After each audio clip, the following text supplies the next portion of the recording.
church. I hope you've all been really well, and it'll be good to see you face to face as opposed to just the Zoom meetings and the video calls. I've been fortunate enough to enjoy the weekend off, and now back to work, sadly, tomorrow being Monday. So every single one of us has hope in the general sense.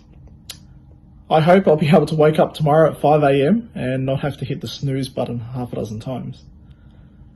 I hope tomorrow will be a really good day at work and nothing tests my patience all too much. I also hope traffic won't be a nightmare getting to and from work tomorrow and for the rest of the week.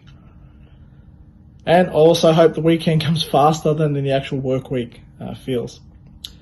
So it depends on your priorities or what you've got going on in your life. That might look a little different.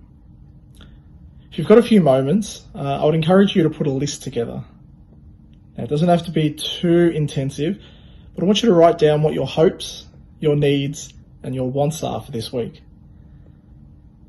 Now, I want you to highlight or circle with one colour those of which are inward, and with another colour those which are outward. Now, if you're like me, you may have only had to use just the one colour. See, sometimes with the busyness of life or a global pandemic, we can get so caught up and forget the simple and important things in life. So how many of those needs, wants, and priorities are me focused, and how many are others focused? If we were to make just one small change, what sort of impact could it have?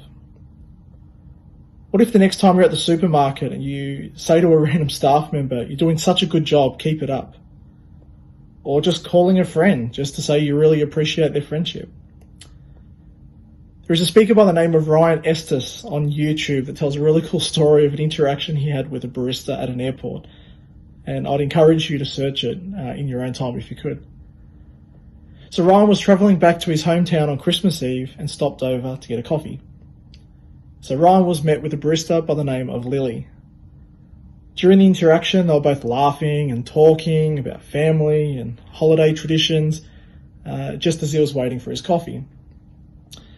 So as he picked up his coffee, the barista says, "Ryan, have a safe trip, go create some extraordinary memories with your family. And when you come back, I want you to come back and tell me all about it." This guy, Ryan, walked away a little confused, probably because he hasn't had too much experience dealing with friendly strangers. He thought to himself, this lady could be anywhere else on Christmas Eve than serving coffee at an airport. Why on earth was she so full of life? So this guy, Ryan, goes back and speaks to her and asks her. He says, "Lily, what is your secret to making such meaningful connections whilst only serving coffee?" She says, "Ryan, I'm not serving coffee.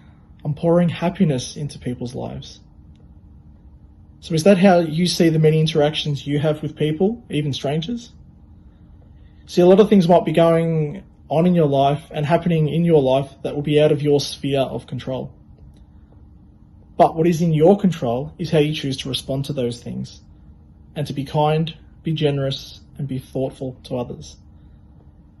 See, never underestimate the significance of a kind word, a smile, or even a kind gesture to a complete stranger.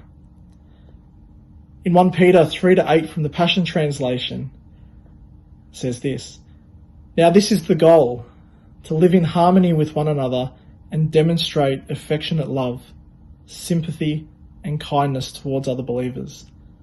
Let humility describe who you are as you dearly love one another."